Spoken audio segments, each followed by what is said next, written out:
Nessa aula nós iniciamos a última unidade do curso, que trata do tema de radiação em antenas. A gente vai falar basicamente de princípios básicos, ou seja, o tratamento é conceitos básicos da radiação eletromagnética produzida por flutuações de carga, ou seja, correntes que flutuam no tempo.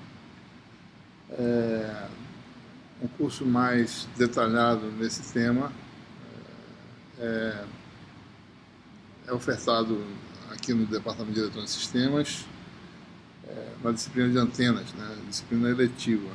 Né. O nosso objetivo aqui é tentar mostrar como é possível, né, você desenvolver sistemas que irradiem energia eletromagnética de forma eficiente, de que forma você pode direcionar essa radiação ou você pode expandir em larga escala essa radiação. Né? A radiação eletromagnética produzida por flutuações de carga é diretamente prevista pelas equações de Maxwell. Né? A gente até o momento só considerou equações de Maxwell em regiões livres de fontes, e nós estamos interessados agora em saber, no contexto em que você tem flutuações de carga em uma determinada região, ou seja, em uma antena, por exemplo, de que forma ou que quantidade de potência eletromagnética pode ser emitida para uma determinada direção do espaço, né? Então a gente quer saber qual é a potência irradiada, qual é a radiação eletromagnética obtida para uma dada quantidade de carga que você controla com o gerador, né? E assim por diante.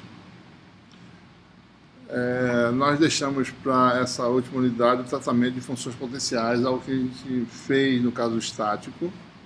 Né? Então, só adiantando, estamos iniciando o tema de radiação em antenas.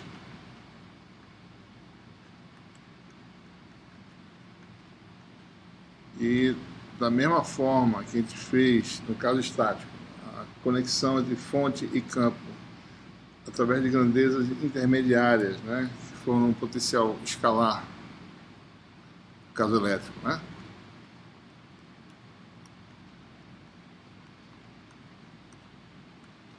E o potencial vetor, no caso magnético.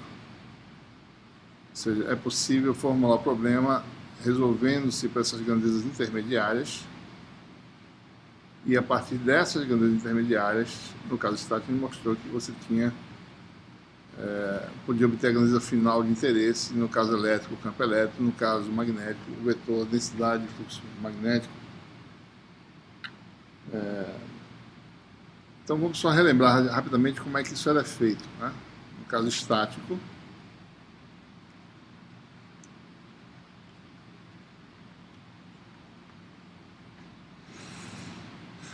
nós tínhamos equações para o caso elétrico, né? Digamos, o campo elétrico no caso estático é irrotacional, ou seja, rotacional de E igual a zero. Essa equação que é válida no regime estático, e nós tínhamos divergente de D igual a ρ, que ainda está valendo no caso dinâmico. Né? Bom, e dessa equação nós podíamos escrever, né, das propriedades dos operadores diferenciais no espaço tridimensional, que o campo elétrico, tendo rotacional nulo, sempre é obtido o gradiente de uma função escalar.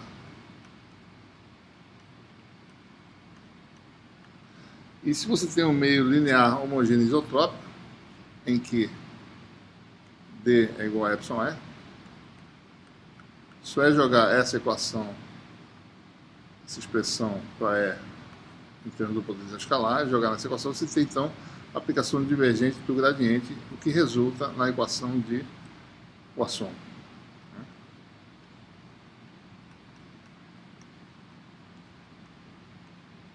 Então, nosso problema lá na estática consistia em fazer o quê? Resolver essa equação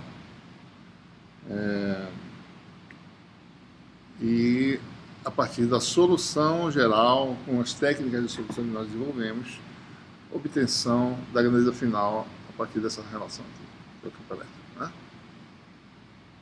Da mesma forma, no caso magnético, no regime estático,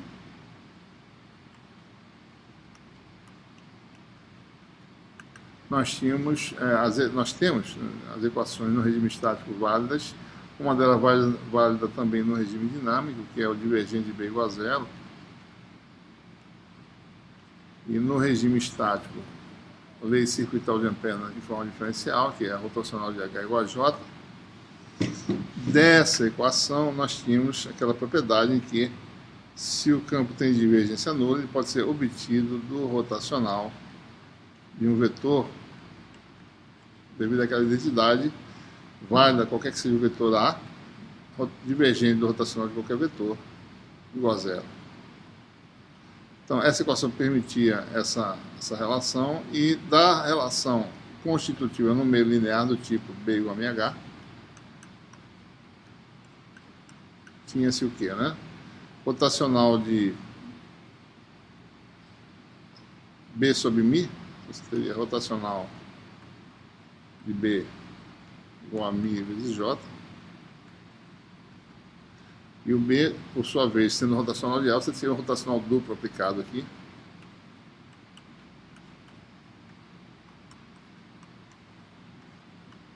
igual a μ vezes J, e de uma das identidades vetoriais que a gente frequentemente usa no curso, né, gradiente divergente menos rotacional, menos rotaciano, aliás.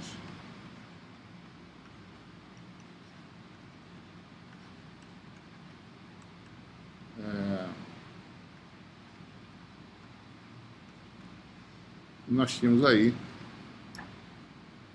nós provamos lá na máquina eletrostática que o potencial vetor, devido à forma dele, tinha divergência zero, né?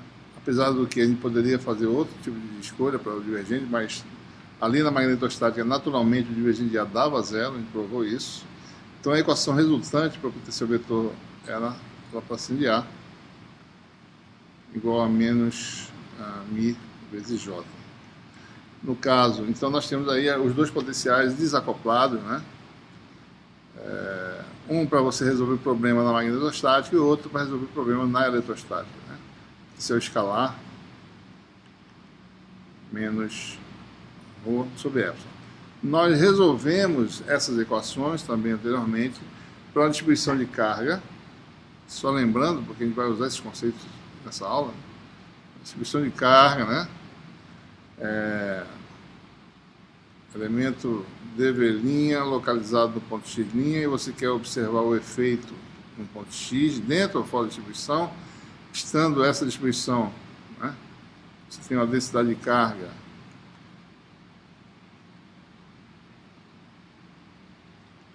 ρ nesse ponto. Então você pode determinar o potencial resolvendo essa equação de Poisson, mas a solução dessa equação é aquela forma integral clássica, né? Ou seja, na ausência de regiões que impõem condições de contorno para o potencial, a solução é simples, aquela solução que a gente já obteve, é uma forma integral, é o potencial no ponto x, igual a integral, é aquela soma dos potenciais de cargas elementares, 4π, né? Uma vez que a nossa distribuição está imersa no meio de permissividade epsilon, x menos x'.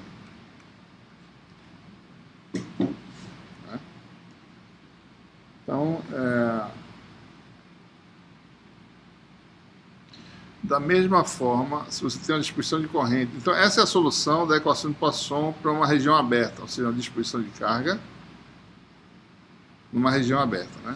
Isso aqui simplesmente é o quê? É dq, é a soma dos potenciais de carga dq. dq sobre 4π, x menos x' é a distância entre o ponto onde está a carga elementar e o ponto de observação. Então é soma escalar de potenciais de cargas elementares, né? Da mesma forma, a solução dessa equação a gente pode resolver aí para um sistema em que você tem uma distribuição de corrente, localizamos aí um elemento de volume nessa distribuição, DV', e aí você tem nesse ponto uma corrente J, esse ponto de coordenadas X',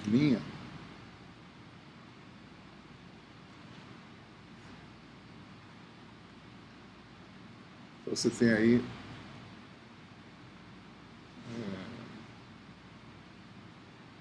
ponto de observação, e nós mostramos também, se as equações na realidade são semelhantes, a gente vai ainda mostrar provavelmente como se chega a esse resultado, mas de forma mais abrangente agora, mas nós mostramos que o potencial vetor tinha uma forma muito parecida com o potencial escalar que a gente está vendo aqui, né? Simplesmente pegar no volume de corrente, né? J, no ponto X', vezes μ, dV' sobre 4π módulo. Então, observe que essas expressões são semelhantes, né? Potencial escalar tem a função módulo inverso, 1 sobre módulo, tem o elemento que produz o efeito, e tem um parâmetro de material elétrico, no outro caso magnético, né? Nós tivemos uma estrutura muito semelhante aqui, né? Elemento que produz efeito, dV', módulo embaixo, e um parâmetro de material que aparece em cima no caso, né? Obviamente porque existe um embaixo e outro em cima. Então essas soluções são conhecidas, ou seja, para regiões abertas, né? Tudo isso é válido, mas só no regime estático. A questão é, nós temos agora as equações de Maxwell. Obrigatoriamente essas relações não são verdadeiras, por exemplo, o campo não é estático mais, né? Isso aqui não é mais verdadeiro, isso aqui é diferente de zero, né? Então eu não posso mais escrever essa relação. Isso aqui ainda pode ser escrito, a gente vai ver, pode ainda definir dessa forma, né? Então é essa a questão. Nós temos agora, como é que a gente faz no regime dinâmico, né? Por que a gente precisa dessas equações? Porque nós agora vamos trabalhar, certo, com flutuações de carga no espaço, né? Então nós estamos interessados no problema de radiação eletromagnética, ou seja, energia irradiada de uma região em que você tem carga, né?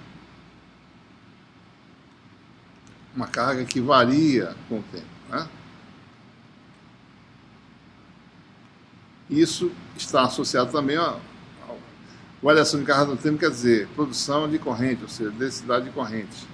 Essas coisas estão interconectadas, né? Divergente de J mais dρ dt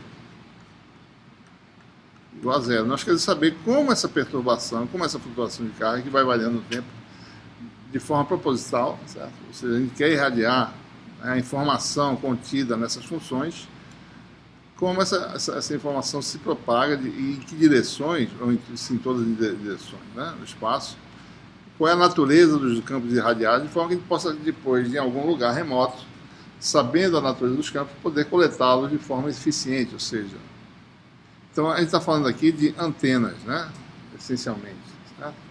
A gente tem, por exemplo, uma linha de transmissão, gerador,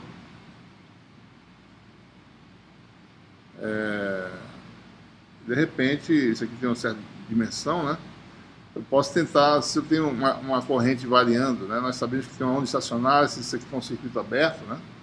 Tem aqui uma onda estacionária, então se tem corrente que varia com o tempo e com o espaço dentro desse circuito, eu posso simplesmente, tendo isso aqui, irradiar essa energia. Eficientemente eu posso aumentar o comprimento efetivo, porque se isso aqui for muito pequeno, essa distância, né? Você tem uma corrente que vai e uma que volta, a soma dá zero, mais ou menos. Mas se eu pegar e separar, certo, esses terminais e separar espacialmente esses efeitos de corrente, né? Então você tem aí, por exemplo, dessa forma, é como se eu tivesse, né, se isso aqui é muito pequeno, como se eu tivesse algo mais ou menos assim, né?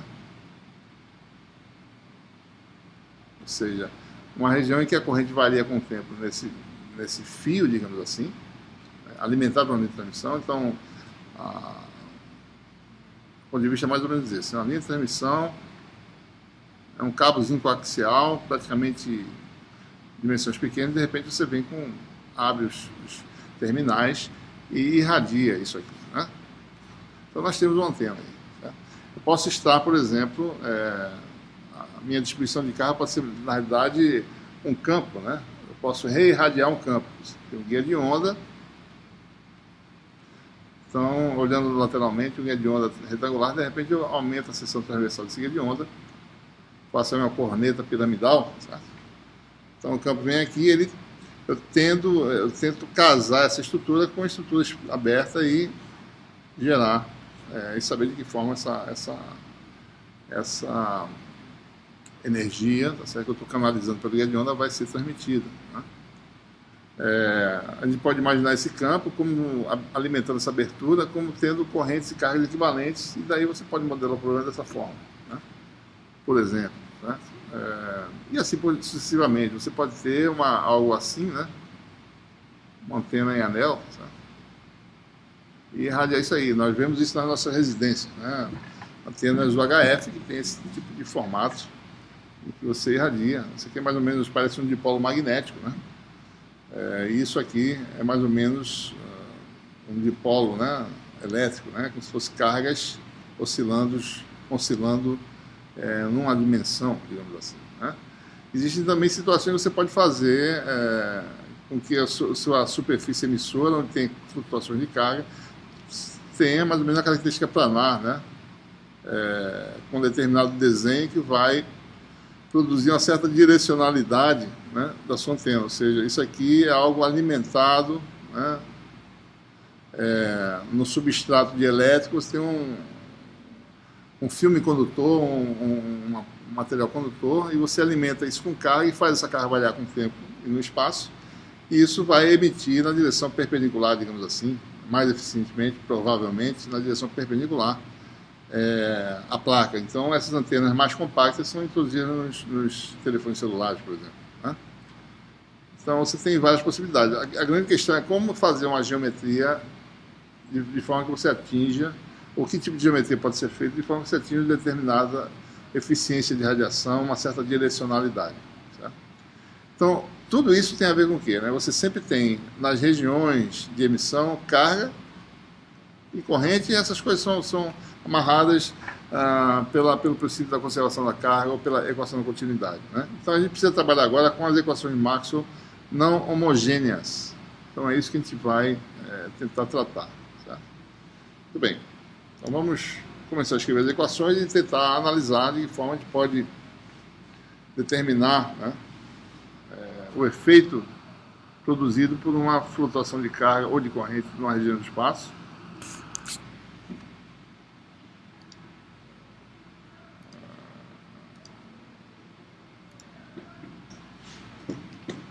Então, vamos voltar, né, à nossa notação de campos, né, arredondados agora, porque nós estamos lidando com grandezas variantes no tempo novamente. Depois a gente vai falar sobre o regime senoidal. Então, o que nós temos? As equações de Maxwell. Vamos reescrever. Rotacional de E igual a menos dB dt. Divergente de B igual a zero.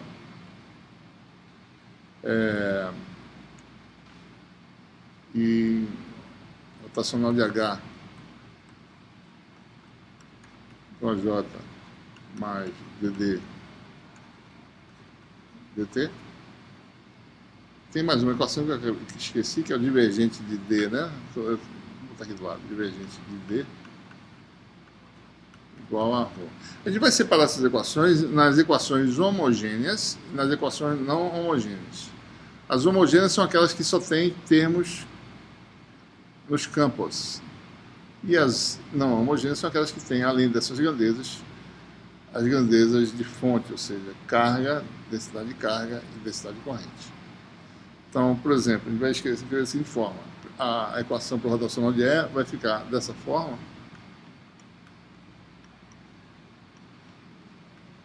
Tem uma equação linear nos campos, né? Operação linear nos campos. segundo menos igual a zero, ou seja, só tem campo aqui, não tem fonte, né? A outra equação homogênea é a equação por divergente de B. Né? Então essas são as equações homogêneas. Né? Vou botar um Hzinho aqui. E as não homogêneas são as equações divergentes de D igual a ρ e rotacional de H menos dd dt igual a J. Né? Então é não homogêneo nesse sentido. Né? Do lado direito das equações diferenciais, que relacionam campos, você tem as grandezas que provocam a não homogeneidade. Né? Não homogêneo. Certo?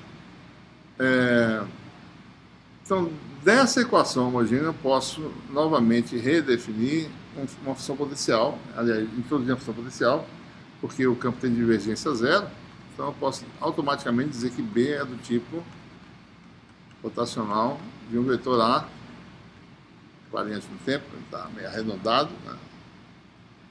A notação do capítulo 11 vai ser assim, enquanto tiver campo variante no tempo. Certo? E eu posso então jogar isso nessa equação. Então tem um rotacional de E mais ddt do rotacional de A. Você tem rotacional de E mais ddt rotacional de A igual a zero, ou trocando a ordem, né? Você tem rotacional da soma, né?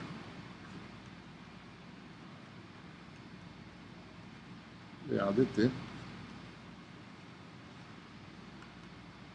igual a zero.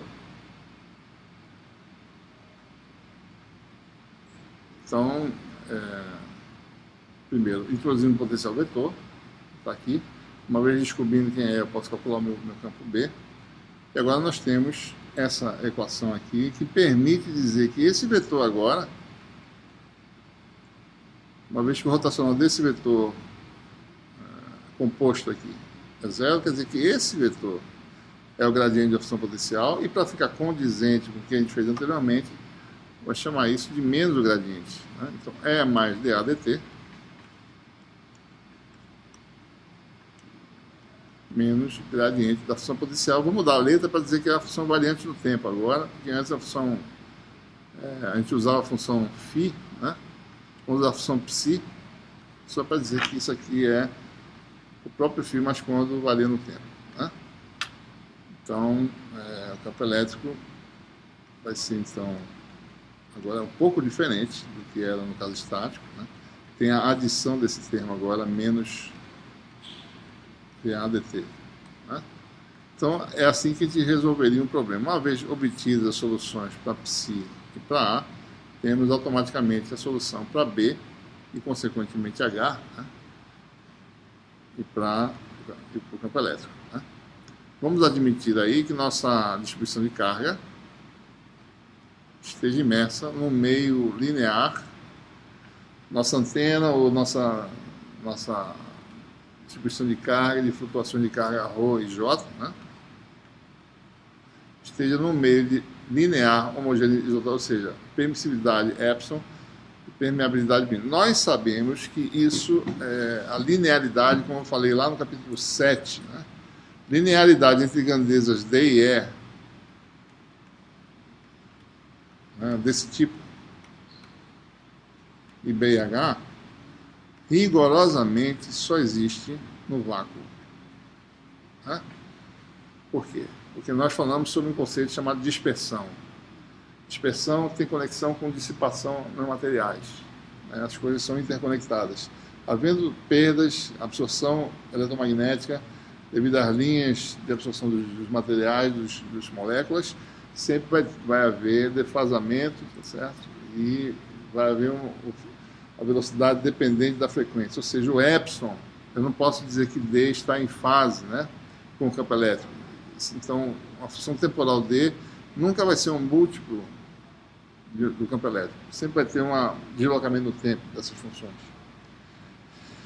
Se você estiver muito longe da absorção, então isso é mais ou menos independente, né? Ou seja, independente da rapidez com que os campos variam. Ou seja, isso nesse regime, que é um regime assim idealizado, né? Na região sem perdas, região em que você não tem dispersão nenhuma, aí eu posso dizer que no regime temporal, o D, epsilon E e o B igual a mh. A gente vai fazer isso, certo? Em geral, a gente está falando de antenas, né? Nossa distribuição de carga está no vácuo, mas eu quero só deixar esses parâmetros aqui, porque pelo menos a gente sabe como são modificadas as expressões se você tiver uma imersão um pouco diferente dada pelo meio epsilon mi. Então, nesse contexto, epsilon e mi não dependem da frequência, né? Nesse contexto atual, no regime temporal. Se epsilon e mi dependerem da frequência, isso vai ser uma relação entre fasores, como a gente sabe, vai se transformar para cada componente de frequência. Isso vai ser verdade, mas por enquanto, no regime temporal, vamos admitir isso, né? Dependem da frequência, ou seja, dependem da faixa espectral em que os campos estão. Então, por isso eu posso escrever essas relações no regime temporal, certo? Se eu não puder, eu tenho que fazer uma análise fasorial, aí eu posso escrever uma relação linear em que epsilon e mi são números complexos, né? Então, epsilon e mi independem da frequência, são números reais por enquanto, né? No vácuo, epsilon 0 e mi 0 são os parâmetros.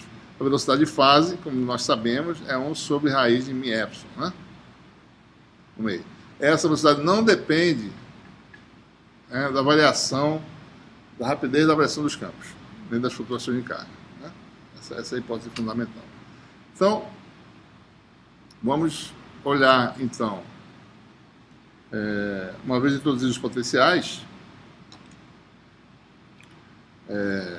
vamos ver quais são as equações diferenciais para os potenciais. Nós sabemos as equações diferenciais no caso estático, mas no caso dinâmico a gente tem que descobrir agora, com base nas equações agora, as equações não homogêneas já foram utilizadas e vai agora usar as equações homogêneas, substituir os campos E e B pelos respectivos potenciais e ver as equações resultantes, né? Muito bem.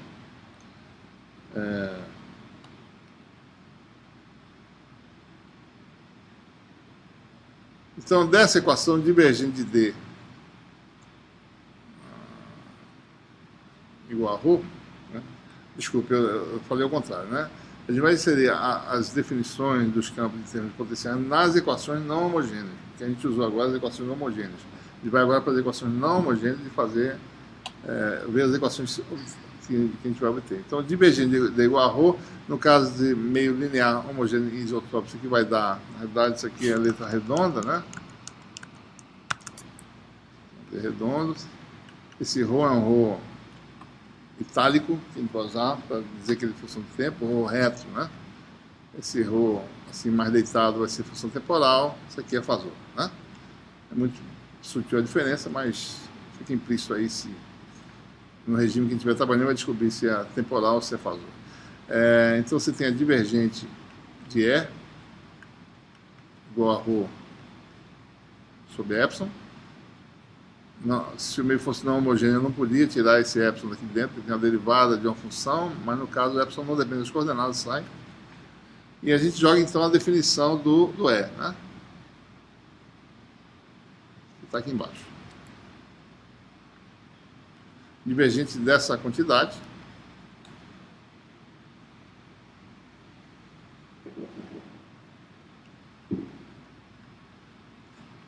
Menos gradiente de psi. Menos dA dt.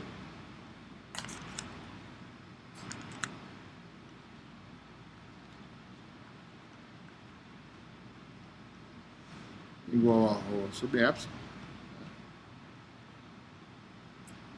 Se eu aplicar agora divergente gradiente da Laplaciano, esse menos vai para o segundo menos, você resulta uma equação, primeira equação diferencial, Laplaciano de psi, mais, esse menos vem para cá, ddt do divergente de A,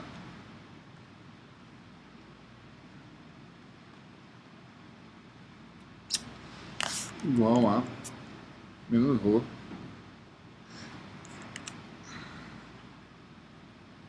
sobre epsilon. Então nós temos uma equação diferencial que acopla as duas grandezas potenciais. Né?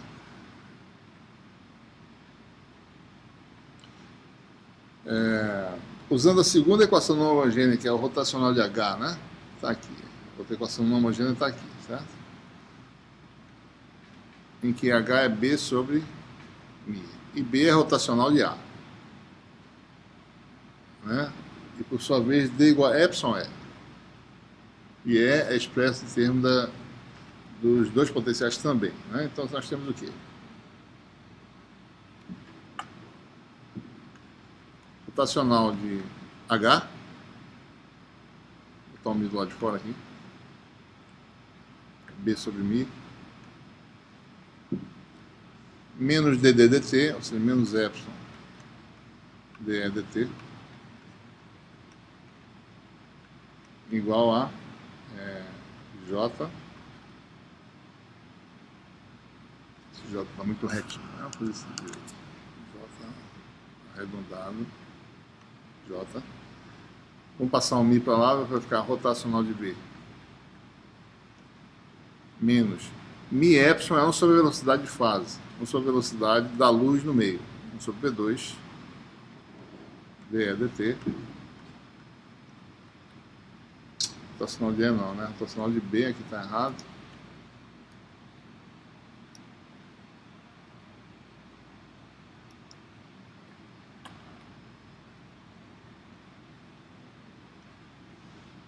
Igual a μ vezes J. E aí a gente joga agora a segunda relação, que é B igual a rotacional de A. Fica o quê? Rotacional do rotacional de A.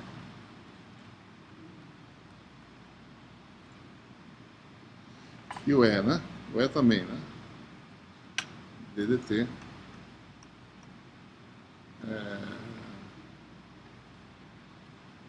Que é menos gradiente de psi, menos dA dt. Vai dar um mais, né? Vou dizer assim mesmo por enquanto. Igual a μ vezes J. E nós temos aquela identidade famosa, gradiente divergente.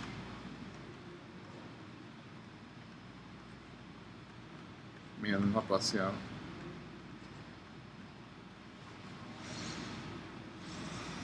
Aqui vai ficar mais, né? 1 sobre P2, gradiente de psi dt.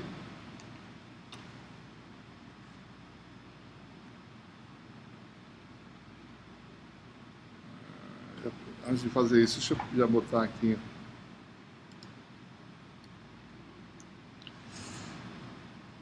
essa segunda derivada, d2a dt2, né? Nós temos aqui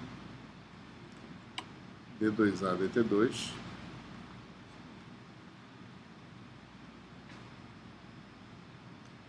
vai ficar mais gradiente de dψ dt mais 1 sobre v2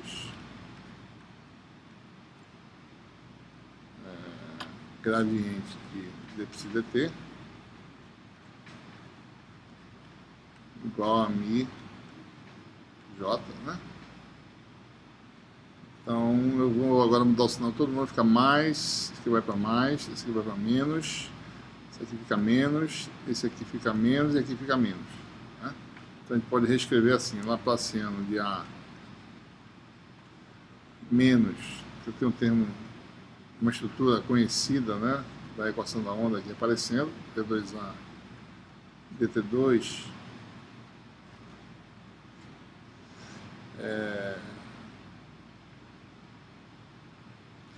depois tem o gradiente do divergente, e aqui nós temos 1 sobre 2 gradiente de dψ dt. Então pode combinar os dois. Mais, né? Mais. Aliás, né? Tomar cuidado. Aqui com menos todo mundo. Fica menos a soma desses termos. Gradiente de quem, né? Gradiente do divergente de A.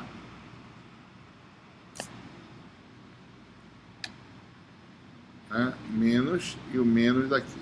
Menos fica mais 1 sobre D2 de psi dt. Derivado do potencial elétrico é mais eletrostático, né? Potencial elétrico, potencial escalar, potencial vetor, que a gente vai chamar agora, ficou menos aqui também, né? Menos μ vezes J. Tá aqui, ficou mais fácil.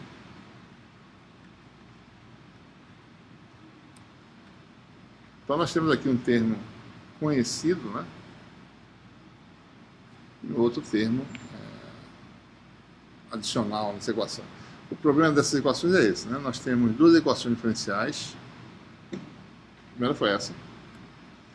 Nossas incógnitas são o potencial escalar e o potencial vetor.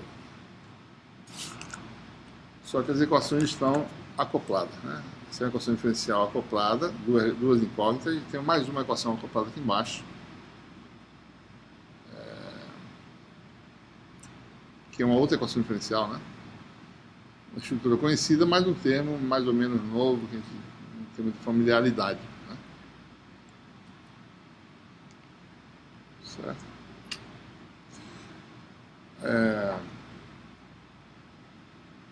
Muito bem.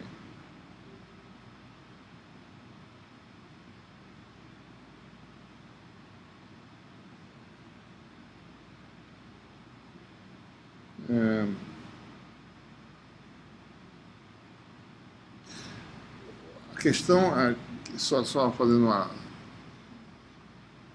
análise de similaridade entre o que foi feito anteriormente, né? Antes, no caso do estado, nós tínhamos essa propriedade que o divergente de A é igual a zero, né? Agora, a gente tem uma liberdade de escolha para o divergente de A, né? A é algo que eu introduzi, né? Ele foi inventado por nós agora aqui, certo? Por nós não, por quem formulou essa teoria, mas a gente está reproduzindo isso. Ou seja, A foi inventado, né, para você obter a grandeza final que é o B. Por isso que essas grandezas são chamadas de grandezas potenciais, né? Elas são intermediárias. Então, eu sei quem é o rotacional de A. Eu falei que eu fosse B, né? Eu não sei quem é o divergente. Eu não especifiquei o divergente, né? E nós sabemos pelo termo de Helmholtz que um campo vai ser completamente especificado se eu conhecer o rotacional e o divergente. Então eu tenho arbitrariedade para escolher A, eu tenho várias soluções para A, elas diferindo apenas no divergente. Cada solução vai ter um divergente diferente, uma função f qualquer, né? Que você escolhe arbitrariamente essa função.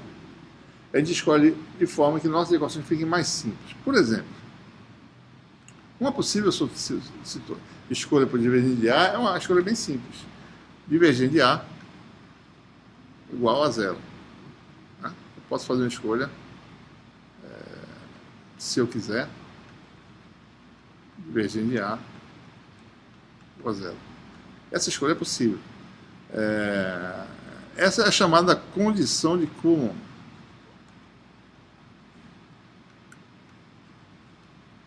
Por quê, né? Porque se eu escolher divergente de A igual a zero, a equação para psi fica simples. Esse termo aqui sai. Eu tenho uma função, uma equação para psi do tipo menos ρ sobre epsilon. Nós sabemos que a solução dessa equação dá o potencial no ponto x no tempo t. Lembrando que as grandezas são agora variantes do tempo. Nós temos a solução dessa equação já. Seria algo do tipo dv', ρ de x' t sobre 4π epsilon, módulo de x menos x'. Eu não sei a solução para A porque eu teria que trabalhar a equação, né? Essa equação aqui. Se eu jogar divergente de A igual a zero, eu tenho que saber quem é, pegar a solução para psi, fazer a derivada e resolver essa outra equação diferencial, tá? Mas pelo menos para psi eu sei resolver, né? Bom, essa é uma possibilidade. Ela pode ser usada para me resolver o campo eletromagnético no espaço. Não tem problema nenhum. Isso é uma solução que pode ser obtida por potencial escalar, e daí eu jogo na equação e obtenho potencial vetor. Só tem um problema nessa solução, que ela não dá o sentido físico da solução, né? Essa solução aqui, apesar de ser uma solução matematicamente possível de utilização, mas ela não tem significado físico em termos de propagação eletromagnética, né?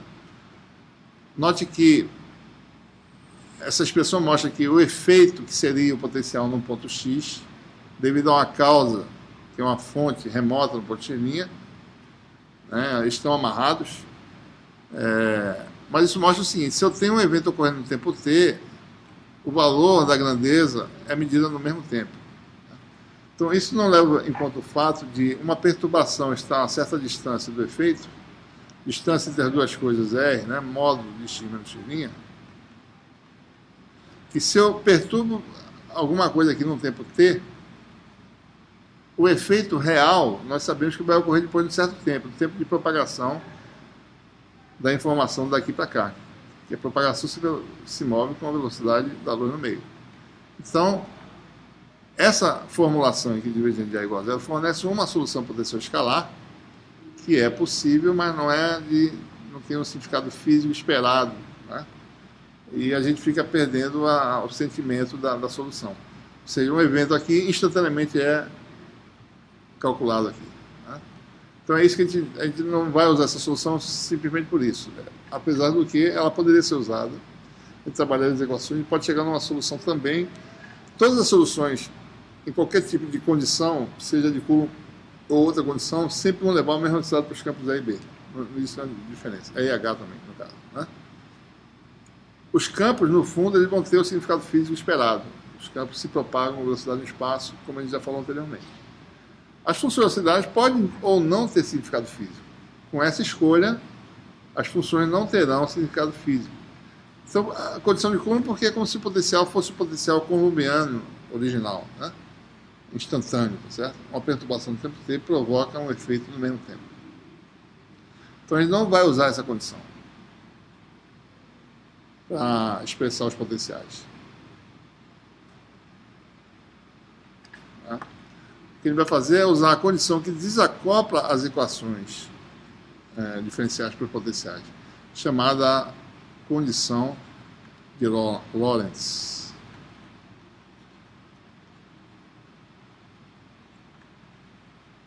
Essa é a condição utilizada para os potenciais eletromagnéticos utilizados em problemas de radiação eletromagnética e problemas de antenas, tipicamente, né?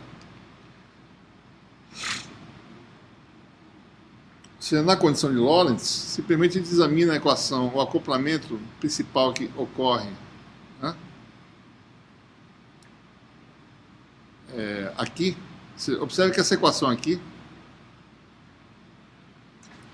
tem esse termo, que é um termo de equação de onda, mais um termo igual a não... Deixa eu botar o igual aqui. Igual a essa não homogeneidade, né? Então, a condição de Lorentz é simplesmente obtida anulando esse termo, ou seja, escolhendo divergente de A igual a menos esse termo aqui, né? Então, a condição de Lorentz, que é a que a gente vai trabalhar, é aquela em que divergente de A é igual a menos 1 sobre V2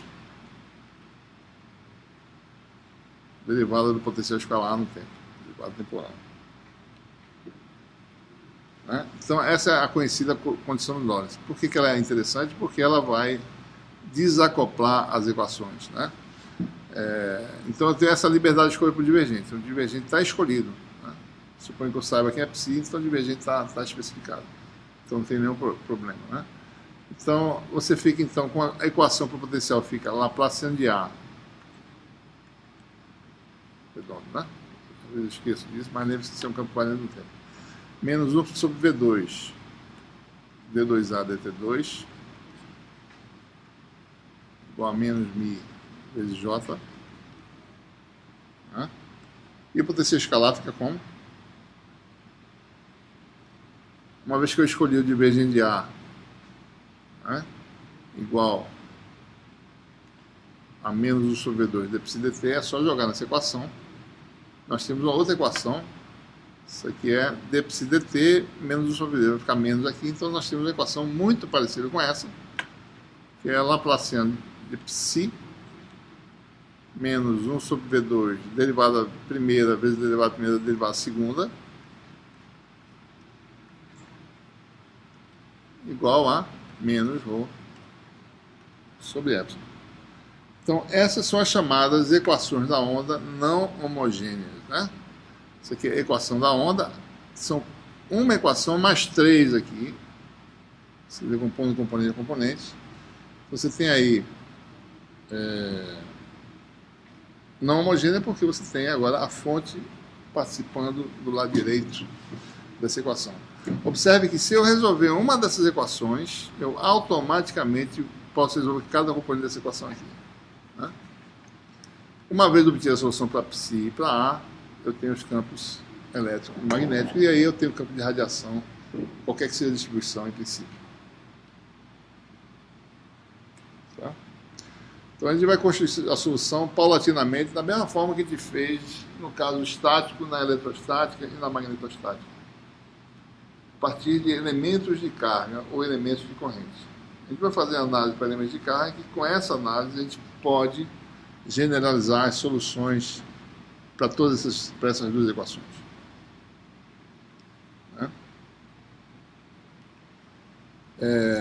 Muito bem.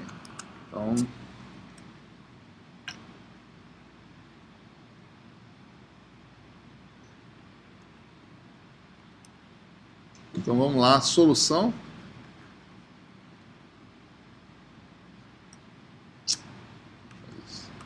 Da equação da onda escalar não homogênea.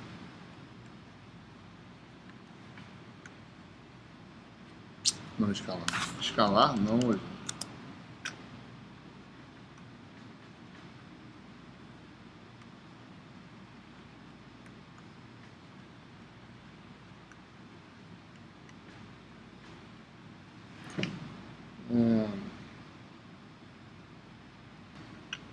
Vamos considerar inicialmente uma fonte pontiforme.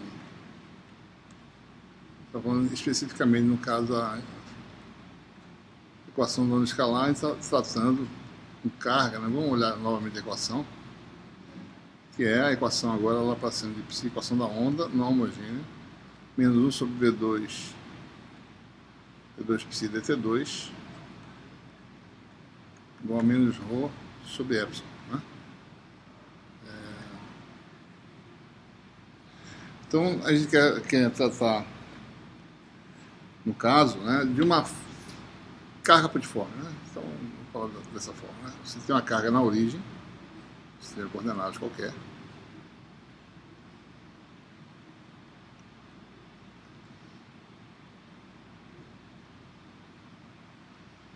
Uma carga Q, né? Que varia com o tempo, né? O valor dessa carga. Um limite é isso, né? Que se ela não variar com o tempo, a gente não tem a obtenção de um campo variante no tempo. Né? Então, uma carga aqui de T. O que quer dizer uma carga localizada na origem? Quer dizer que eu associo a essa carga uma densidade de carga ρ, digamos que isso aqui é a distância de um ponto à origem. Né?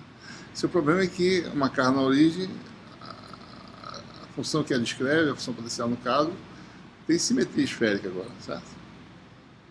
Então, as coisas devem depender só dessa distância. Né? Então, observe que uma carga na origem, ela pode ser descrita por uma função ρ, mas não precisa saber os detalhes dessa função. Precisa saber o seguinte, uma carga localizada tem uma função que só varia com R, se eu quisesse descrever, uma função ρ de RT, com as seguintes propriedades. Né? Essa função vale 0, fora da origem, ou seja, a densidade é extremamente acentuada na origem. Então, saiu da origem, rapidamente a densidade cai para 0, ou seja, eu posso imaginar que essa queda ocorra de forma mais brusca possível, ou seja, a gente está falando da função delta de Dirac. Não vamos usar a função delta de Dirac, mas só a função delta pode escrever esse tipo de situação. Né? Na verdade, a gente está falando aqui de uma função densidade, né? Muito localizado, ou seja, algo assim que varie abruptamente numa distância de um raiozinho epsilon, com epsilon tendendo a 0. Né? Não importa, né? Importa que a carga contida nessa região é sempre a carga aqui.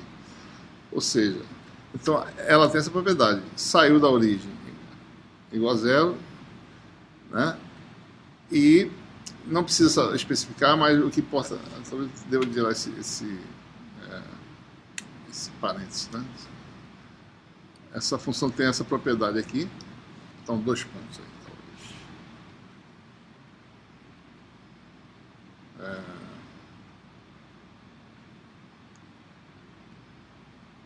Rho igual a zero, né? São as propriedades, são ρ igual a zero, CR mais igual a zero, e a integral em qualquer volume que eu circunde a minha carga, qualquer volume de integração que circunde a minha carga, inclusive o volume de raio epsilon tendendo a zero. Tá? Então a integral de ρ dv igual a quê? Né? Em qualquer superfície de raio R maior que zero. Né? R não nulo, você tem a carga envolvida sendo o quê? Se o seu volume de integração está fora, dá zero. Ou seja, essa é a densidade. Para esse tipo de função pontual que a gente quer saber a solução para o potencial escalar. Né? Então essa função ρ tem essa propriedade. Se eu fizer R diferente de zero, isso aqui dá zero. Então a solução para essa função vai ser algo do tipo, para R maior que zero, a equação da onda se torna a equação simples, Laplaciano de psi, menos 1 sobre V2, D2 psi dt2, igual a zero. Né?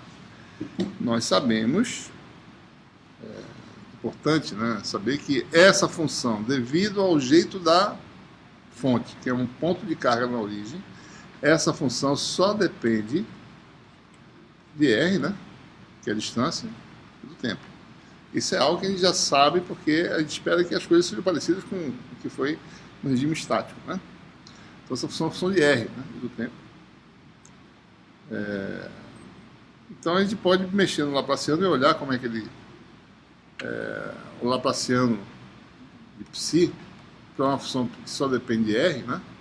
Vou esquecer por enquanto a variável tempo. Isso aqui vai dar 1 sobre R2. DDR.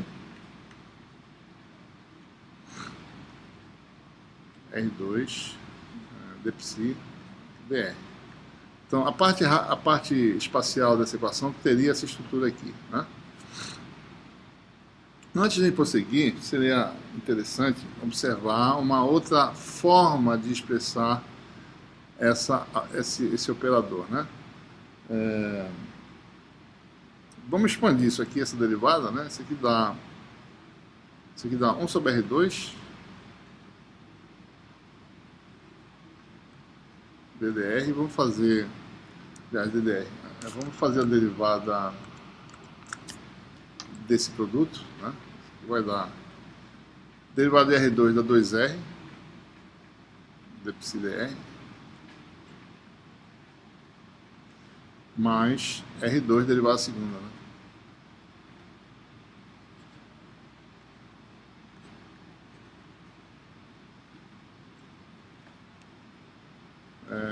Se eu quiser, eu passo um R para fora, ele fica assim, fica 1 sobre R, R D2 psi dr2, trocando as posições, mais 2. Esse é o Laplaciano, né, digamos assim, quando psi só depende de R, né? O Laplaciano precisa dar isso aqui.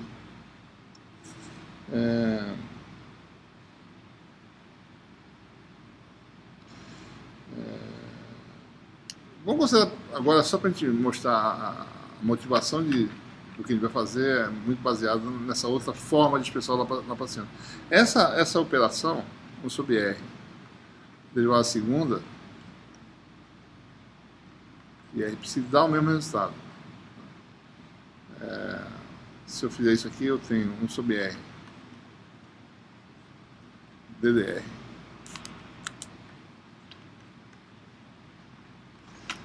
da derivada do produto, que vai dar psi mais R dψdr. Se eu fizer novamente derivada, isso aqui vai dar 1 sobre R. Aí aparece derivada segunda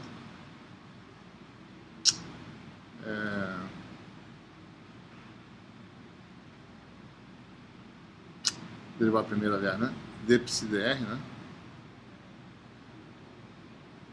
dψdr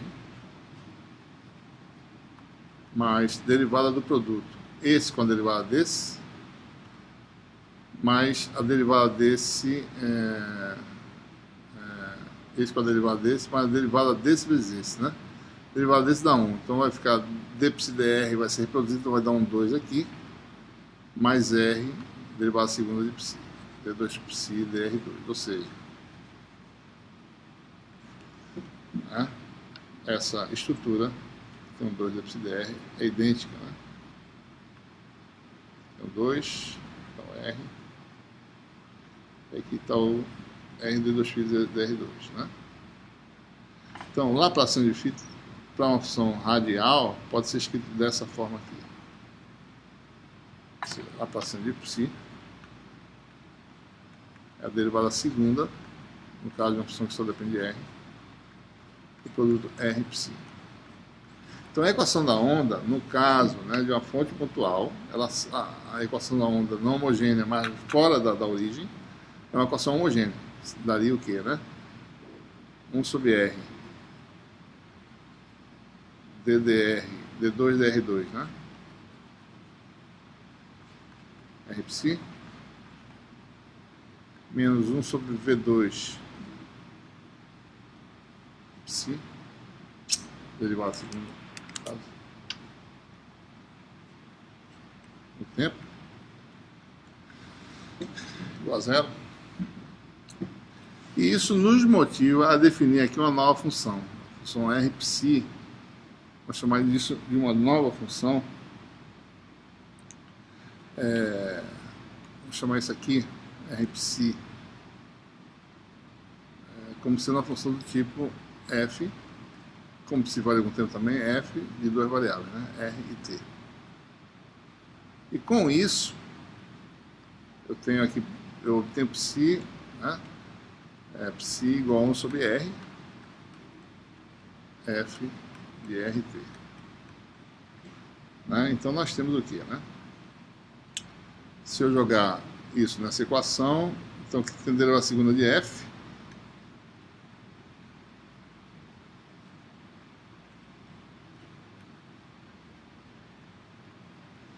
menos 1 sobre V2, o R sai, né, para derivada parcial em relação ao tempo, 1 sobre R, V2F.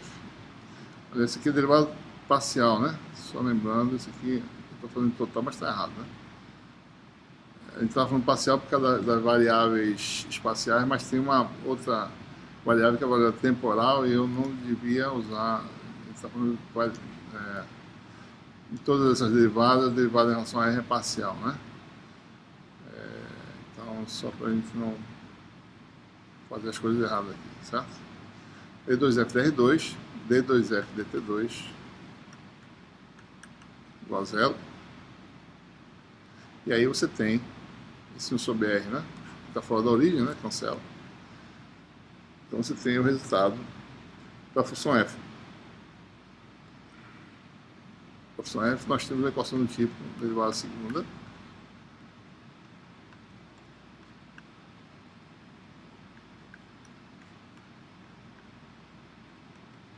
E essa é a conhecida equação da onda escalar. Na forma unidimensional, né? Uma variável espacial em uma variável temporal. Na forma unidimensional que nós mostramos a solução desse tipo de função. A função f de RT admite duas possibilidades. F mais menos, uma delas com argumento do tipo t menos r sobre v, a mais, e a menos ft mais r sobre v.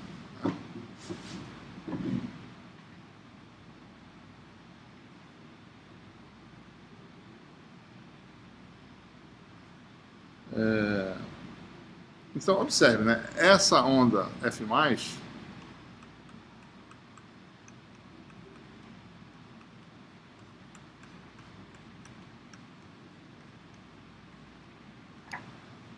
ela vai se manter constante, ou seja, se esse argumento aqui se manter constante, sob que condições, né? Se isso aqui é um constante, t menos r sobre v é constante, se eu derivo em relação ao tempo, né, vai ficar 1 menos 1 sobre v dr dt igual a zero. Então, para mim manter a amplitude dessa função f constante, eu tenho que ter dr dt igual a quem? Igual a velocidade v, velocidade da luz. Quer dizer o seguinte, essa função mantém a sua amplitude constante desde que eu esteja numa esfera de raio r, né, igual a v, né, no determinado instante de tempo t. Se eu fixar esse instante de tempo nessa esfera de raio r, igual a vt, eu tenho todos os pontos dessa superfície com a mesma amplitude de f. Se o tempo progride, então esse raio, a nova amplitude, o mesmo valor de amplitude vai estar agora num novo ponto, a uma certa distância, né? Então a função f representa uma perturbação, né, cuja amplitude constante está sempre numa esfera, uma superfície esférica de raio que vai se expandindo, né? Então isso é uma perturbação divergente, né? A função f+,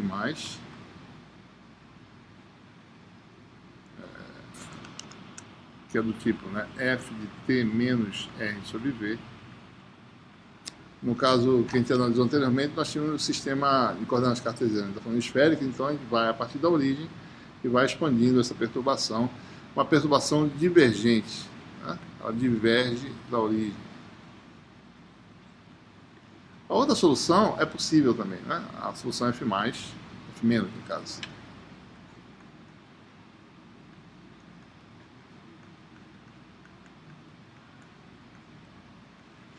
Essa é uma perturbação para me manter constante, né?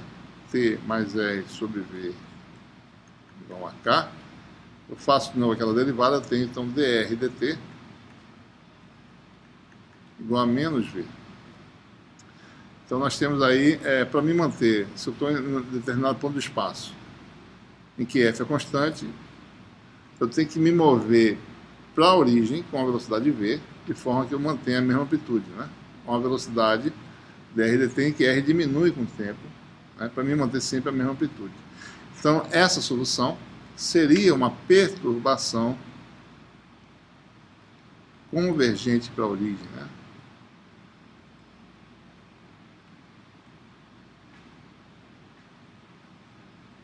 Certo?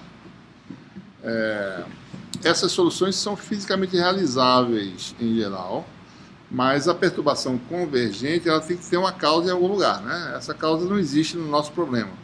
Eu tenho que ter alguma coisa longe, uma onda esférica, por exemplo, uma lente, né? O que a lente faz? Se eu venho com um feixe de luz produzido por uma fonte em algum lugar, eu posso convergir esse feixe. Se você for ver, você tem mais ou menos ondas esféricas aqui para um ponto, mais ou menos para um ponto. Então você tem aí, né, essas frentes de ondas esféricas convergindo para um ponto. Então você pode ter essa situação. Não é o nosso caso. No nosso caso, nossa causa está na origem, não está remotamente afastada. Então a solução fisicamente realizável, no nosso caso, é a solução f+, né? É aquela perturbação divergente que está sendo causada pela perturbação, pela flutuação de carga na origem, né? Então essa é a natureza de nossa solução. Então, para esse problema, nós estamos mostrando o quê? Que a nossa solução é do tipo f de rt, é a solução f+, cujo argumento é do tipo f de t menos r sobre v. Isso mostra que a perturbação, o efeito, se propaga no espaço com a velocidade da luz v. Essa não é a onda associada à função potencial ainda, né?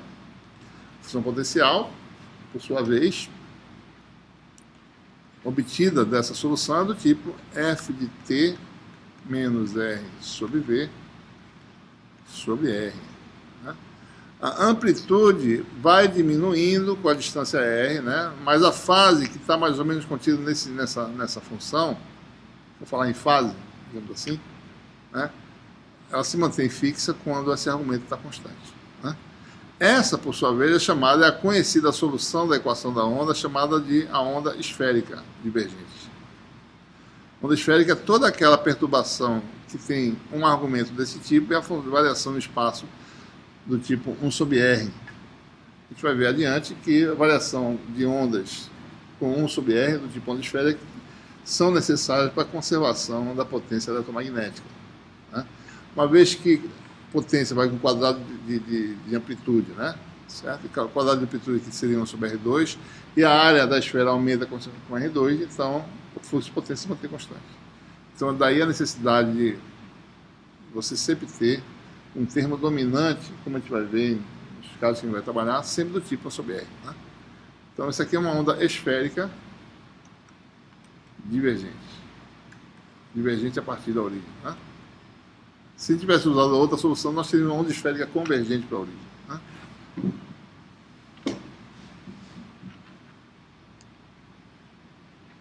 A pergunta é, quem é a função f? A gente não sabe.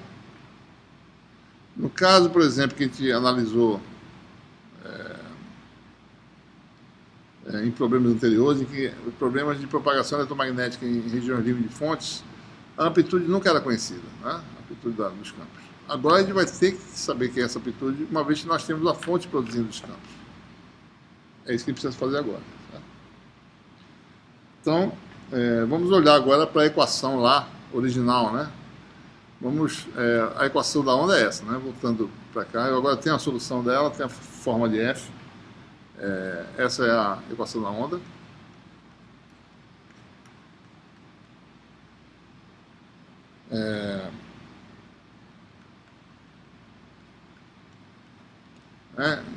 O que eu quero fazer? Eu quero levar em conta essa carga na origem. Eu estou botando de volta isso aqui.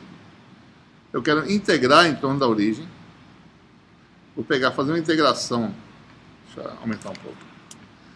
Então aqui está a nossa carga na origem. Eu vou pegar uma esfera de raio R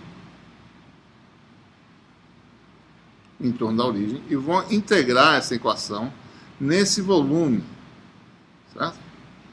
Então eu vou integrar ambos os membros dessa equação. Do lado direito, quando eu fizer a integração, eu vou obter a carga dentro do volume. A pergunta é o que acontece do lado esquerdo, uma vez que eu sei a forma de psi.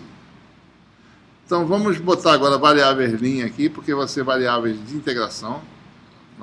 Estou sendo linha, aqui não tem nenhum problema, e aqui rho de x', né, rho de r', etc. Né? E vamos integrar ambos os membros. Eu tenho o quê?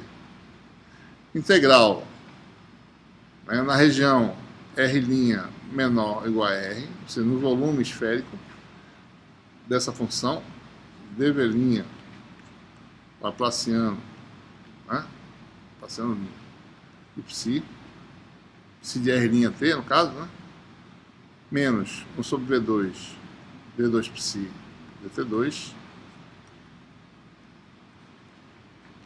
igual menos 1 sobre epsilon, integral na região r' menor ou igual a r, da função ρ, que eu não preciso nem saber quem é, né?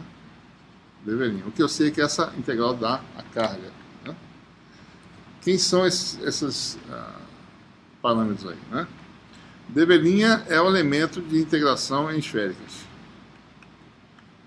R' ao quadrado dr', e o elemento de ângulo sólido de ômega', que nós conhecemos do capítulo do processo do Mag 1, é a parte angular do elemento de volume esférico, sendo θ', de θ' definir, né? Lembrando, a integral do ângulo sólido numa superfície fechada, integral de ômega', né? É a integral de 0 a π cosseno de θ dθ, integral de 0 a 2π de dφ. Isso dá o quê, né? 2 vezes 2π, dá 4π. O espaço subtende um ângulo sólido de 4π estero-radianos, né? Isso a gente já sabe já. Certo? Então, voltando à nossa equação, né? Então, nós temos aí integração dessa região, dessa termo ali, vai dar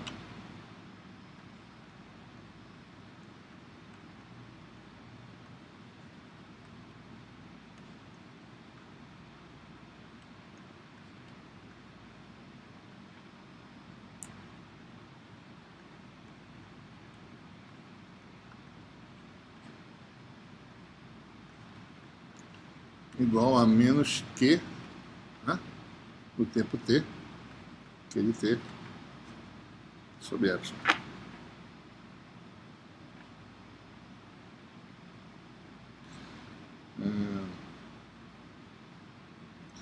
Bom, o que a gente quer fazer é isso. A gente quer agora ir para a origem. A gente quer fazer esse R tão pequeno quanto se possa. Eu posso fazer, então, o limite de quando R tende a zero dessa integral. E o limite do segundo membro, que não depende mais de R, eu já integrei, né? Quando R tende a zero. Tende a zero dessa quantidade aqui. Vai dar o mesmo valor, né? Não vai ter nenhuma diferença. Como a carga é bem localizada, né? A integral de volume é igual a menos Q, mesmo para o limite, para um volume praticamente nulo, né? Vai dar isso aí. Então vamos analisar o limite dessas quantidades, tá? Né? Vamos analisar primeiro isso aqui, tá? Né? O que vai dar isso aqui? Vamos calcular termo a termo. Primeiro esse, depois a gente vê o que dá isso aqui.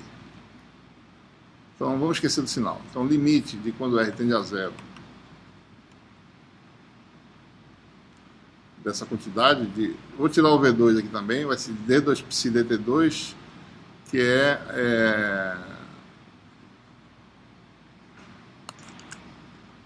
D2 dt2. Na verdade, vamos botar já o dv', né? Vai dar R' ao quadrado dr', né? Como isso aqui é esferosimétrico, tem integral no só dá 4π já, né? Não vai precisar se preocupar. Precisa se preocupar só com a parte radial de 0 a R, R' ao quadrado de R', a integral no só deu 4π.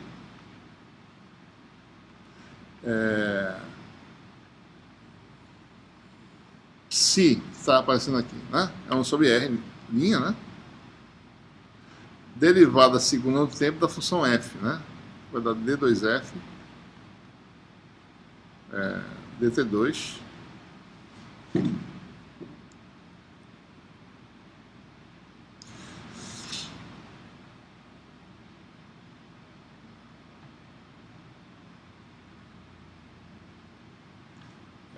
isso aqui dá o quê, né? Eu posso tirar essa derivada para fora da integral, né?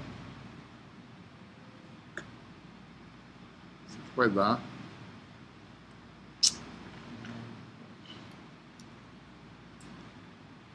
dar d2 dt2. Esse R' aqui já cancela, né? É limite quando R tende a zero.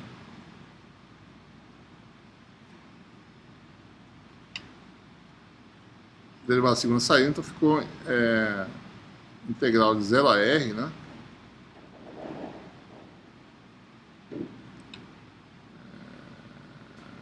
R' f R' de t menos R' sobre V dr', né?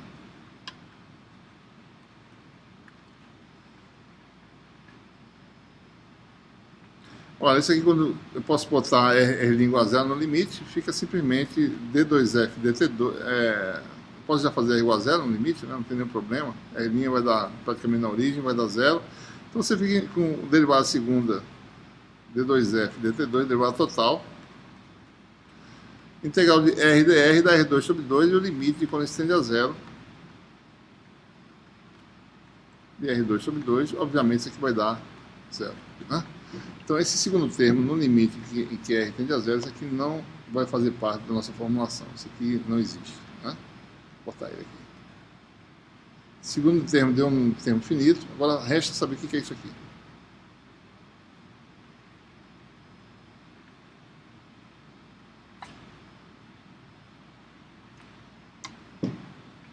Então a integral que a gente precisa agora analisar é essa, né? O que é a integral de volume do Laplaciano de psi, né?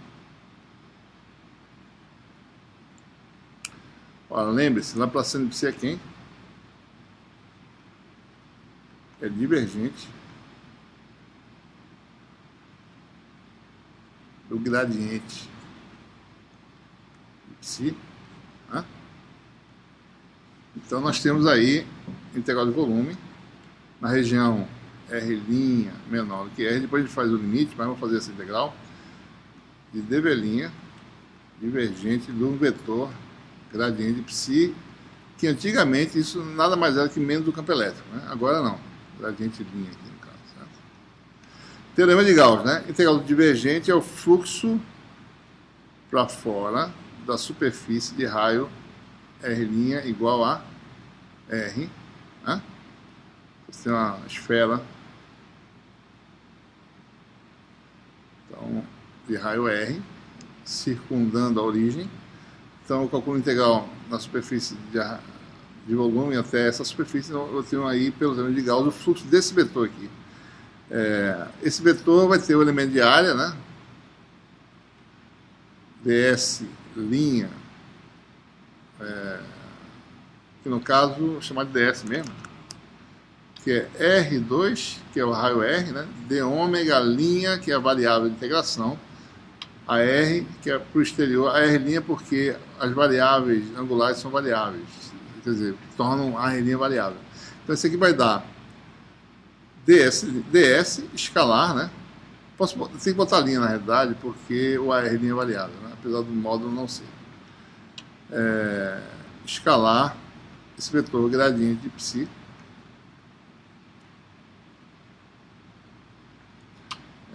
Isso aqui vai dar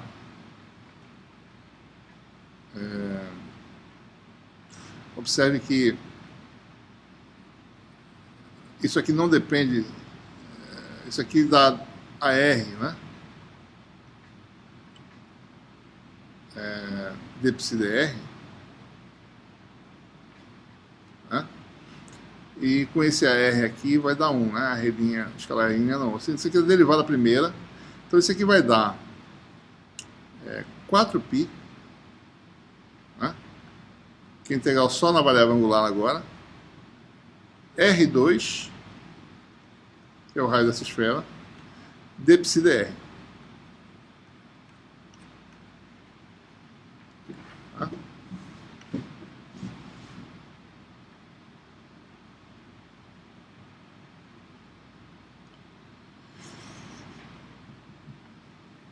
Muito bem. Então, é isso que nós temos. Vamos calcular d psi dr. Aqui tem um espaço. Vou achar um espaço aqui em algum lugar. Lembrando, a gente está calculando aqui o que exatamente? Estamos calculando a integral de volume disso aqui, né? É isso que a gente quer. Eu acabei de falar que isso aqui dá 4π.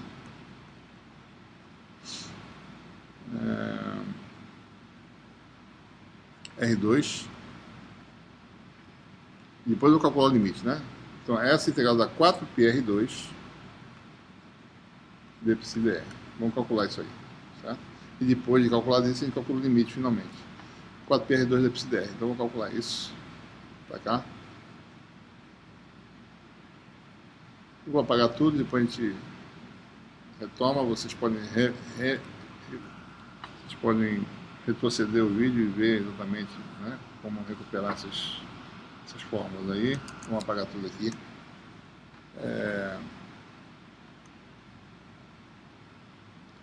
Então o que nós temos, né? Integral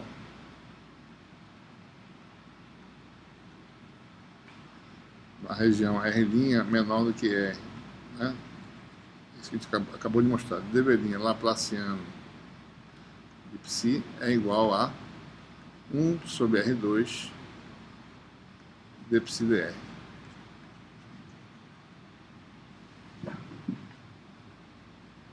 Se psi é dado por f de t menos r sobre v sobre r, então vamos calcular essa derivada. Regra da cadeia, d psi dr vai ser derivada desse vezes esse, derivada em relação a esse argumento u, né? Esse é 1 sobre r df du, onde u é esse argumento, du dr dá menos 1 sobre v, mais a derivada de 1 sobre r vezes f, ou seja, menos 1 sobre r2 f t menos r sobre v. Né?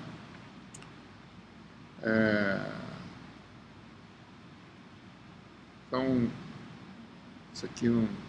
Bom, isso aqui vai dar isso, né? Vai dar menos 1 sobre V, 1 sobre R df du.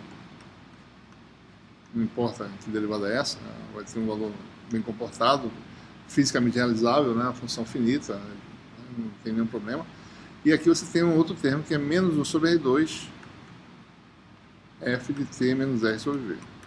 Bom, o que nós queremos, né? Calcular R2 vezes isso, multiplicando por R2, passa direto para cá, vai dar, isso aqui sai, ficar R em cima, né? E aqui cancela. R2 com R2 cancela, dá termo unitário, né? Então, R2 vai dar diretamente isso aqui. E o que nós queremos é um limite, né? Limite de quando R tende a zero. Vamos recapitular. Que é o primeiro termo da integral, né? Da integral de dv' laplaciano de psi. Então, vai ser o limite dessa quantidade. Tem um 4π que eu esqueci, né, pessoal? Tem um 4π lá de trás, tá certo? Vai ficar... botar o menos na frente, menos 4π. Aí você tem limite disso, 1 sobre V, limite, quando R tende a zero, de R df du, cuja estrutura eu falei não importa, mais limite dessa quantidade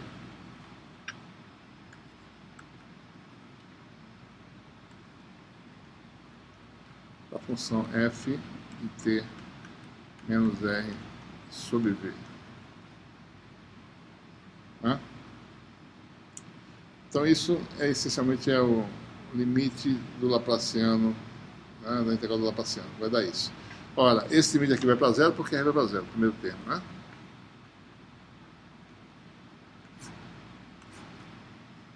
Segundo termo, quando r tende a zero, esse termo vai para zero, então vira f de t. Ou seja, só reescrevendo aqui. Limite de quando r tende a zero,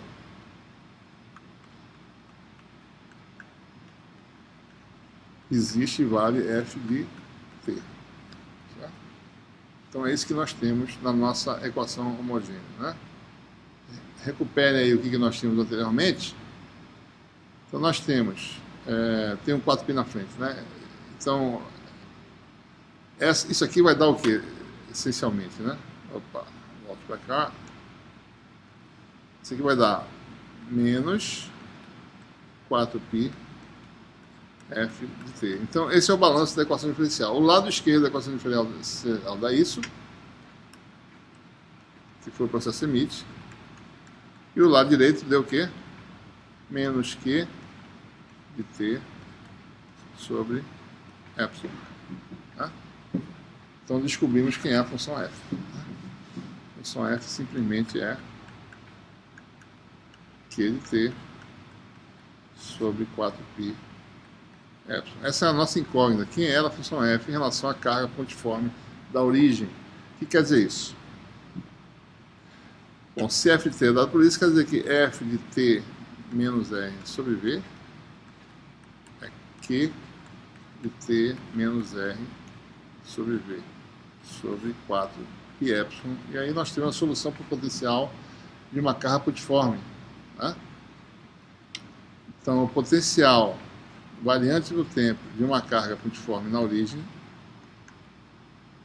é Q de T menos R sobre V, 4π epsilon R.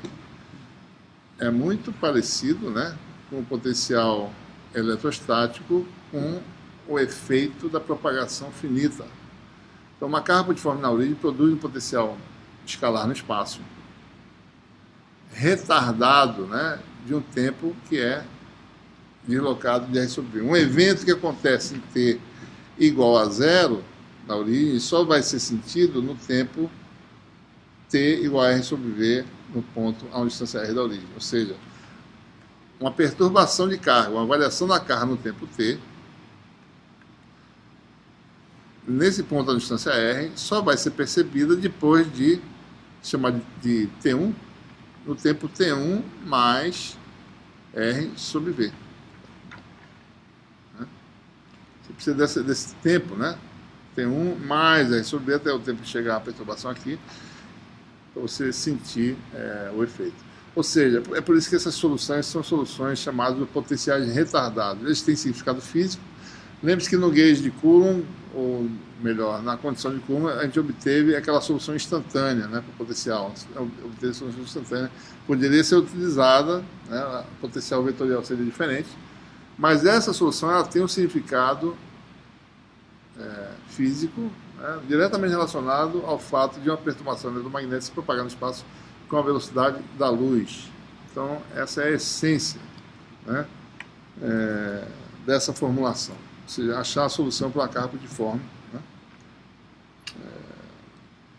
Então, esse é o resultado. Tá? Muito bem. Então, sabendo isso, a gente já está pronto para saber para qualquer distribuição de carga e resolver a equação diferencial não homogênea, qualquer que seja a distribuição. Lembre-se que a gente está resolvendo na condição que a nossa carga está imersa numa região ilimitada. Ou seja, não existem condições de contorno que vão atrapalhar a nossa formulação. Então, a solução integral é simples. Né? Então, é nessas condições. A gente sempre está resolvendo esse problema. É claro que se você introduzir abertura, né, superfícies, as coisas ficam mais complicadas. Né?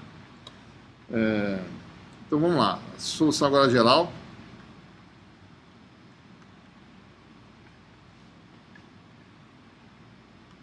Da equação não homogênea, né?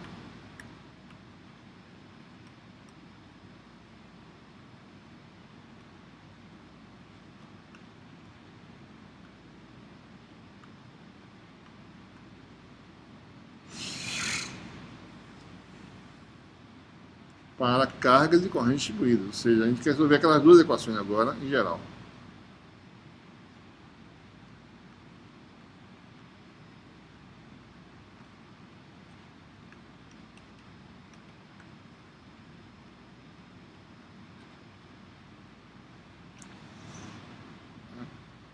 Então, acabamos de mostrar, né, que a solução potencial no ponto X, vamos generalizar agora os conceitos, eu tenho agora uma carguinha num ponto X', vamos voltar aqueles vetores nossos conhecidos do curso como um todo, o efeito no ponto X, o efeito se propaga entre esses dois pontos com a velocidade da luz. Né? Nós sabemos que se eu tiver uma carga nesse ponto, variando no tempo que ele tem, né? Então o potencial escalar que a gente obteve pode ser calculado agora de forma mais genérica, né?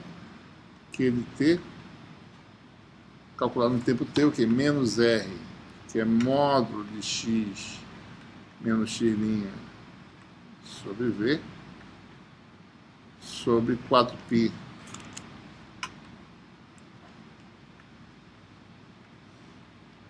Deixa eu pensar aqui.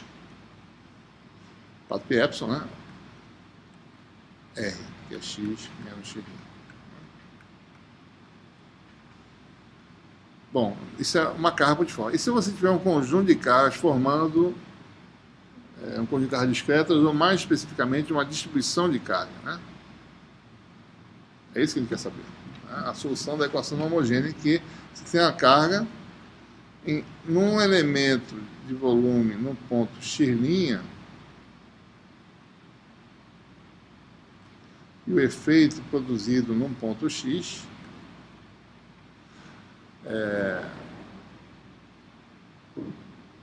esse elemento aqui é dV'.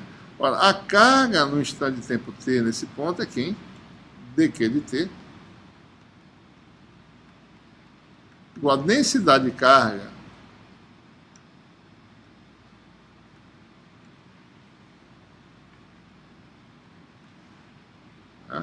densidade de carga aqui é ρ de x' t, um evento no instante de tempo t, né?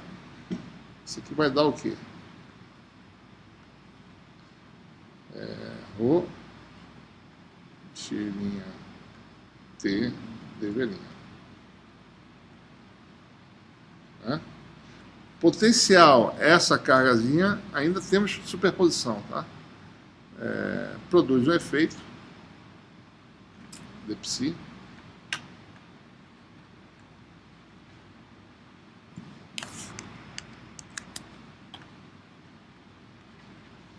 agora, né? Igual aqui em dq, né?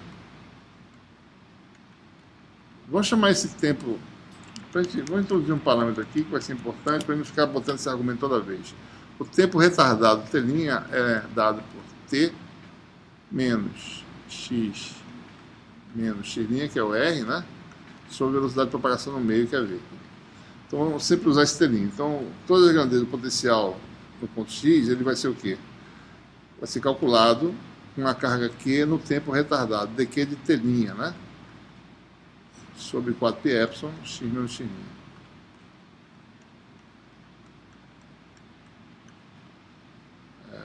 Então nós temos aí, em termos da densidade, né? dψ vai ser igual a dv' rho de x', t'. T' é o tempo retardado, 4π módulo de x menos x'. Né? E aí você tem a solução agora da equação da onda, né? Que é agora a equação da onda. A gente está resolvendo essencialmente a equação da onda escalar, né? Não homogênea, construindo por superposição. Né? Então a solução vai ser psi de xt, a soma desses potenciais,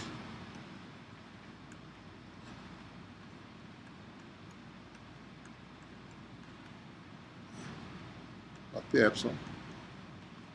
x menos x', que você tem que jogar sempre, que agora o t' depende das coordenadas, né? Só lembrando isso, não deve ser desprezado. Essa é a parte mais importante disso aí. T' é um tempo retardado que depende das coordenadas envolvidas de x', tá? Sobre v, certo? Então essa é a solução de quem? Solução da equação da onda na escalar não homogênea.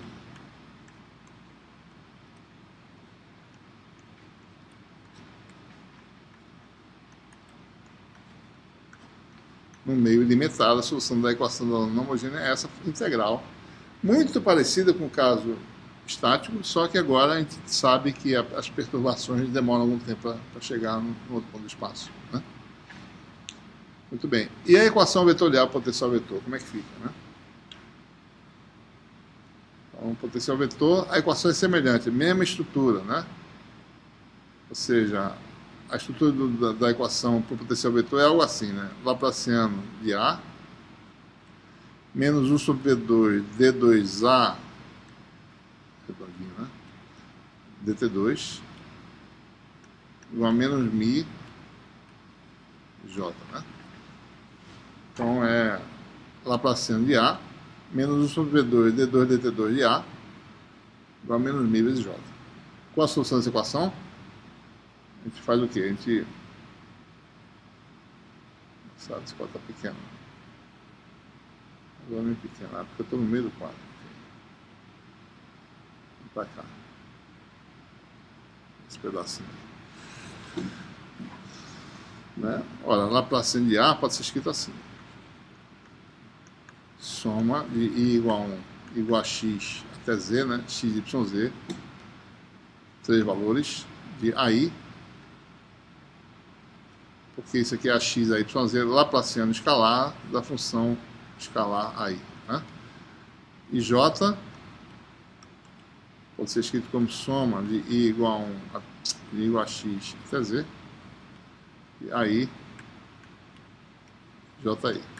Então, Laplaciano de A, derivada segunda, né, de A, você pode fazer da mesma forma. Então, a gente tem algo do tipo soma, né, I igual a x até z. Você tem Laplaciano de AI, daí o vetorzinho unitário que sai das operações, porque ele é constante, ax é YZ, menos 1 sobre V2, D2, aí, dt2, igual a menos mi, soma, igual a x até z, e você tem o vetor unitário, né? Aí, JI. Né? Então nós temos três equações igualando componente a componente, nós temos equações escalares. Nós temos então a equação da onda escalar não homogênea, do tipo, para cada componente, Laplaciano de AI, menos 1 sobre V2, D2 AI, dt2, menos mi, JI. Solução dessa equação é obtida por inspeção, basta olhar o que nós obtivemos aqui, certo? Essa equação escalar, né, porque seja ela, certo? Tem como solução essa forma integral. Então, para a gente obter a solução para A, o que a gente faz? Pega psi, substitui por aí, tá? Rho a gente chama de JI, e 1 sobre epsilon chama de mi. Então a gente tem, só jogar nessa expressão você tem a componente I, né? Aqui você vai ter AI, aqui vai ficar, isso sai, fica um mi em cima, isso aqui sai, vira um JI, e o resto fica a mesma coisa. Então a solução para a iésima componente do potencial vetor é o quê? AI igual a integral dv', mi JI de x', t' é o tempo retardado, que a gente definiu anteriormente, 4π módulo de x menos x'. Né? E se a gente agora recompõe, você soma ambos os membros, multiplica por aí. Aí é ax a yz. Aí não é variável, pode entrar aqui na integral. Eu venho aqui e somo. A soma pode trocar, eu posso jogar aqui dentro a soma, né? Então eu tenho o vetor J do lado de cá e o vetor A do lado de lá. Então tem a solução da equação vetorial, da onda vetorial, a integral dv' mi J x' t' sobre 4π módulo de x menos x'. Observe que essa forma é idêntica à forma do potencial vetor, no caso magnetostático, mas agora a gente sabe que existe propagação eletromagnética, ou seja, t' é o tempo retardado, t menos módulo sobre v. Né?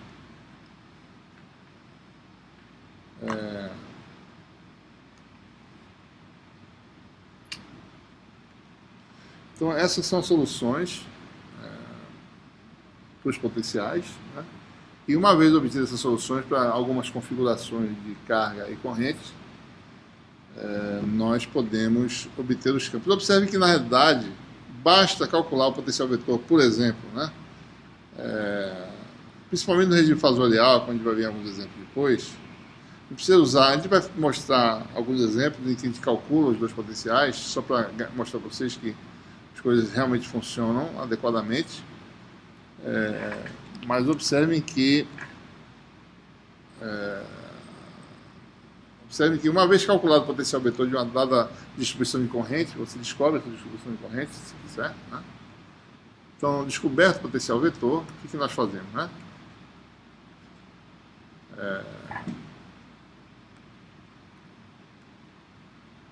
Obtido A, né, por integração, então você obtém o B,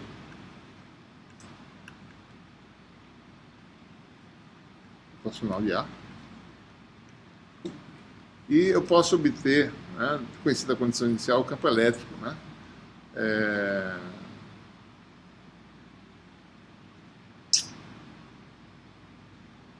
Posso obter um campo elétrico longe da distribuição, né? Porque o nosso objetivo geralmente é calcular na região em que não tem carga, não tem a distribuição, as flutuações de carga. Então nessa região J igual a zero e Rho igual a zero. Então Nós temos aquela equação rotacional de H,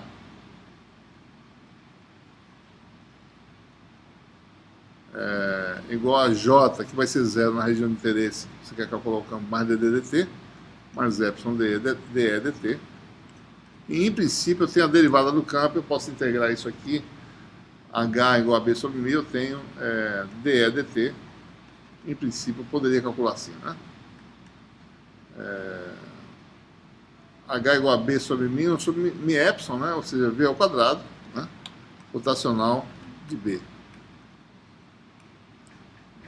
Epsilon vem para cá, H igual a B sobre μ, dá 1 sobre μ epsilon. Então, esse aqui você tem velocidade de propagação. A gente pode usar uma condição inicial, em t igual a zero, certo? Campo nulo, por exemplo, né? E integrar isso aqui.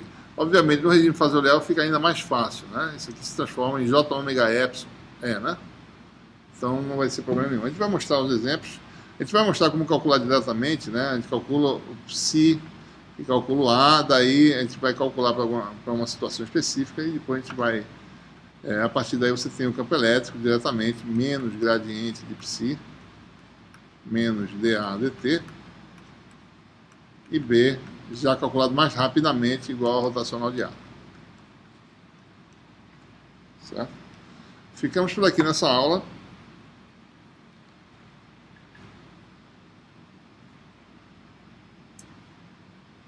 E na aula seguinte a gente vai agora explorar essa formulação para calcular os campos de radiação de algumas configurações de antena de interesse prático.